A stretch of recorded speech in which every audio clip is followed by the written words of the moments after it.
अब चलते हैं अपने क्लास के तरफ। इसमें हम लोग पढ़ने वाले हैं क्लास 10 से लिया गया चैप्टर समीकरण, जिसमें हम लोग देखेंगे विलोपन विधि को। इसी का नाम है लुप्तीकरण विधि, जिसको इंग्लिश में बोला जाता है एलिमिनेशन मेथड। ठीक है, तो इसमें कुछ रूल्स होते हैं। सबसे पहले हम लोग जानेंगे कि समीकरण जो होता है 10th क्लास में जो समीकरण पढ़ना है उसका जनरल फॉर्म क्या होता है। उसका जनरल फॉर्म क्या होता है, जनरल फॉर्म। तो देखिए जनरल फॉर्म होता है समीकरण का a1x प्लस b1y बराबर c1, a2x प्लस b2y बराबर c2 होता है। यह हो गया हम लोगों का जनरल फॉर्म। क्या चीज़ का जनरल फॉर्म है, तो यह है युगपत समीकरण का जनरल फॉर्म। ठीक है, इसमें हम लोग पढ़ेंगे, इस क्लास में हम लोग पढ़ेंगे दो चर वाले रैखिक समीकरण युग्म। कहने का मतलब है कि दो चर वाला रैखिक समीकरण आएगा। जैसे देखिए यहाँ पे मैं लिख रहा हूँ एक एग्जाम्पल को, जैसे 2x प्लस 3y बराबर 4 हो गया। इसमें चर कितना है, 2 है, तो एगो समीकरण ई हो गया। एक और समीकरण लिख देते हैं 3x प्लस 4y बराबर 5 हो गया। एक समीकरण यह हो गया। तो देखिए इसमें भी दो चर है, तो एगो समीकरण यहाँ, एगो समीकरण यहाँ। तो जब समीकरण डबल हो जाता है उसी को बोलते हैं युग्म, बोले तो पेयर बोलते हैं। ठीक है, तो हम लोग इस क्लास में इसी को डील करने वाले हैं। यदि दो चर वाले रैखिक समीकरण युग्म दिया रहे तो उसमें x और y का वैल्यू कैसे निकालेंगे। ठीक है, तो आप लोग मेरे साथ बने रहिए। अब हम लोग चलते हैं अपने क्लास की तरफ। तो देखिए इसका रूल्स यह होता है, रूल्स यह होता है कि यदि समीकरण का साइन सेम रहे, समीकरण का साइन कैसा रहे, सेम रहे। कहने का मतलब है कि x वाला और x वाला, दोनों x वाला यदि साइन सेम सेम रहता है, जैसे देखिए यहाँ पे 3x प्लस 4y बराबर 5 हो गया, 4x प्लस 5y बराबर 6 हो गया। तो कहने का मतलब है कि दोनों सेम सेम रहे। x का वैल्यू यह समझिए, यह x वाला साइन है, यह y वाला साइन है। ठीक है, तो यदि x वाला साइन दोनों प्लस प्लस रहता है तो क्या करेंगे, घटाएंगे। क्या करेंगे, घटाएंगे। और जब घटाया जाएगा ना तो नीचे वाला साइन के अनुसार, नीचे वाला इस सब साइन के अनुसार यहाँ पे साइन बदल जाएगा, साइन चेंज हो जाएगा। ठीक है, अब कैसे चेंज होगा, जब हम लोग क्वेश्चन को बनाएंगे तब आप लोगों को पता चलेगा। उसके बाद में देखिए जब y का साइन माइनस माइनस रहे चाहे वो भी प्लस प्लस रहे, कहने का मतलब है कि दोनों साइन प्लस प्लस रहे चाहे माइनस माइनस रहे, तो उस स्थिति में हम लोग क्या करेंगे, तो घटाएंगे। और घटाने पर साइन चेंज हो जाता है। ठीक है, उसके बाद में देखिए 2 नंबर में है, रूल नंबर 2 में है, यदि साइन डिफरेंट रहे, कहने का मतलब है कि ऊपर वाला प्लस रहे तो नीचे वाला माइनस, चाहे ऊपर वाला माइनस रहे तो नीचे वाला प्लस। तो यदि चिन्ह अलग अलग रहेगा तो उस स्थिति में समीकरण को जोड़कर बनाएंगे, और जब जोड़ा जाएगा तो साइन चेंज नहीं होगा। कहने का मतलब है कि यहाँ पे कोई साइन चेंजिंग नहीं होगा। ठीक है, युगपत समीकरण का रूल यही है। अब हम लोग चलते हैं क्वेश्चन को डील करने की, क्वेश्चन का सॉल्यूशन कैसे किया जाएगा। ठीक है, तो 1 नंबर क्वेश्चन यहाँ बोर्ड पे आप लोगों के सामने है, इसको हम लोग चलते हैं हल करने कि इसका हल कैसे होगा। ठीक है, तो सबसे पहले क्या करेंगे, इसको मानेंगे समीकरण 1, इसको मानेंगे समीकरण 2। ठीक है, फर्स्ट वाला समीकरण हो गया समीकरण 1, सेकंड वाला हो गया समीकरण 2। ठीक है, अब इसमें करेंगे क्या, तो देखिए सबसे पहले हम लोग इस समीकरण को देखकर सोचेंगे कि जोड़कर बनाएंगे तब इजी होगा कि घटाकर बनाएंगे तब इजी होगा। तो देखिए आप लोग याद रखिएगा, समीकरण को जब जोड़कर बनाया जाता है ना तब समीकरण का सॉल्यूशन इजी हो जाता है। ठीक है, और घटाकर बनाया जाता है तो वो भी इजी होता है, लेकिन उसमें 1-2 काम बढ़ जाता है। तो हम लोग कोशिश करेंगे कि समीकरण को देखें और उसको जोड़कर बनाएं। ठीक है, तो जोड़कर बनाने के लिए जिस चर का साइन अलग अलग होगा उसी पर काम हम लोग करेंगे। ठीक है, तो देखिए खूब बढ़िया से देखिए, इसका साइन है प्लस प्लस और इसका साइन है प्लस माइनस, तो y का साइन अलग अलग है तो हम लोग y पर ही काम करेंगे। कहने का मतलब है कि y को ही हम लोग घटाएंगे। तो चलिए इसका गुणांक कुछ नहीं है तो लिखेंगे समीकरण 1 प्लस समीकरण 2। 1 प्लस समीकरण 2, बताइए तो समीकरण को जोड़े क्यों जोड़े? क्योंकि साइन अलग अलग है। रूल को देख लीजिए, वीडियो को बैक करके आप देख सकते हैं। रूल में बताया गया है कि जब साइन अलग अलग रहेगा तो जोड़ेंगे, ठीक है। जब साइन अलग अलग रहेगा तो जोड़ेंगे, और जोड़ने पर साइन चेंज नहीं होता है। तो चलिए जोड़ते हैं। x प्लस वाई बराबर 5 हो गया, उसके बाद में x माइनस वाई बराबर 3 हो गया। तो जोड़ने पर यहाँ पे साइन नहीं बदलेगा। तो देखिए ये प्लस में है, माइनस में कट गया। अब इसको जोड़ना है तो एगो दूगो x हो गया, ये बराबर कितना हो जाएगा? 8 हो जाएगा। या x बराबर हो गया 8/2, कट के हो जाएगा 4। x का वैल्यू कितना आ गया? 4 आ गया, ठीक है।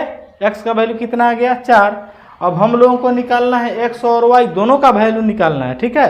तो अब y का वैल्यू निकालेंगे तो लिखेंगे x का मान समीकरण 1 में रखने पर, समीकरण 1 में रखने पर लिख दिए। अब देखिए किसका नाम आया है? समीकरण 1 का नाम आया है। जिसका नाम आएगा, जिस समीकरण का नाम आएगा उसी समीकरण को नीचे उतारेंगे। तो किस समीकरण का नाम आया है? 1 नंबर, तो 1 नंबर उतार देंगे। x प्लस वाई बराबर कितना हो जाएगा? 5 आ जाएगा, ठीक है। तो देखिए x का वैल्यू निकला हुआ है। x का वैल्यू कितना आया है? 4 आया है। तो यहाँ पे लिखेंगे 4, और y है तो y, बराबर है तो बराबर, 5 है तो 5। अब y का वैल्यू निकाल देते हैं, 5 माइनस 4 तो कितना हो जाएगा? y का वैल्यू कितना हो जाएगा? 1 हो जाएगा, ठीक है। इसलिए लिखेंगे x बराबर कितना आ गया है? 4, और y बराबर कितना आ गया है? 1। यही अपना आंसर हो गया, ठीक है। एक बार और आप लोग समझ जाइए, जब साइन अलग अलग रहेगा तो घटाएंगे, और घटाने पर चिन्ह बदलता है और वो थोड़ा सा भारी हो जाता है, ठीक है। हालांकि है इजी। उस जोड़ने पर जब साइन अलग अलग रहता है तो समीकरण को जोड़ा जाता है, और इस विधि में जब साइन चेंज नहीं करता है तो थोड़ा सा आसान हो जाता है, ठीक है। अब हम लोग चलते हैं 2 नंबर क्वेश्चन देखने कि उसको हम लोग कैसे बनाएंगे, ठीक है। और उस क्वेश्चन में आएगा गुणांक वाला, इसमें यहाँ पे कोई गुणांक नहीं है। अब की बार में गुणांक देखते हैं क्वेश्चन नंबर 2 को। तो देखिए फर्स्ट वाला क्वेश्चन में गुणांक नहीं था, कहने का मतलब है कि x के साथ में कोई संख्या नहीं था, y के साथ में कोई संख्या नहीं था। अब की बार ऐसा क्वेश्चन आया है जिसमें x के साथ में भी संख्या है और y के साथ में भी संख्या है। तो देखिए इसको लिखेंगे सबसे पहले समीकरण 1, इसको लिखेंगे समीकरण 2। तो जुगपद समीकरण बनाने के लिए x का गुणांक चाहे y का गुणांक बराबर करना पड़ता है। अब देखेंगे कि इसमें आप x पे काम करते हैं कि y पे काम करते हैं। यदि x पे काम करना होगा तो x के गुणांक को बराबर करेंगे, y पे काम करना होगा तो y के गुणांक को बराबर करेंगे। तो देखिए हम लोग खोजेंगे ना कि किसमें प्लस माइनस है, डिफरेंट साइन किसमें, उसी पे काम करेंगे। तो किसमें है? y वाला में डिफरेंट साइन है, क्योंकि ऊपर प्लस है नीचे माइनस है, y वाला पर ही हम लोग काम करेंगे। तो देखिए अब काम करने के लिए गुणांक वाला में गुणांक को बराबर किया जाता है, ठीक है। तो देखिए y का गुणांक कितना है? 4 है, और इस y का गुणांक कितना है? 2 है। तो यदि इस समीकरण में आप 2 से गुना कर देते हैं तो 2 दूना 4, ऊपर भी 4 नीचे भी 4, अपना काम हो गया ना। अब चलिए आगे चलते हैं। अब लिखेंगे समीकरण 1, जोड़ेंगे कि घटाएंगे? तो साइन अलग अलग है तो जोड़ देंगे। समीकरण 2, लेकिन अब की बार समीकरण 2 में 2 से गुना किया गया है। क्यों गुना किया गया है? तो इस गुणांक को इसके बराबर करने के लिए, ठीक है। आगे चलिए, ऊपर में तो कोई काम नहीं करना है, सिर्फ इसको उतार देना है। तो 3x plus 4y equal to 10 हो जाएगा, और नीचे कितना हो जाएगा? 4x। अब देखिए ये जो गुना किया गया है, 2 से गुना किया गया है, तो सिर्फ इसमें अब गुना नहीं होगा, इसके चलते यहाँ पे 2 आया है, लेकिन यह 2 सभी में गुना करेगा। यहाँ पे गुना करेगा, यहाँ पे तीनों जगहों पर गुना करेगा। तो हो गया 2 दूना 4y, अब बराबर 2 दूना फिर 4। अब जोड़ना है, यहाँ पे जोड़ का साइन है तो साइन तो यहाँ पे चेंज होगा नहीं, यह कट जाएगा, ठीक है। अब देखिए 3 गुआ 4 को कितना हो जाएगा? 7 गो हो जाएगा, होगा ना। 10 और 4 कितना हो जाएगा? 14 हो जाएगा। यहाँ से देखिए x बराबर 14/7 कट गया 2 बार में, तो x का वैल्यू कितना आ गया? 2 आ गया। अब x का वैल्यू किस में लिखेंगे, किस में रखेंगे? समीकरण 2 1 में रखेंगे, ठीक है। आप 2 में भी रख सकते हैं। x का मान लिख लीजिएगा समीकरण 1 में रखने पर।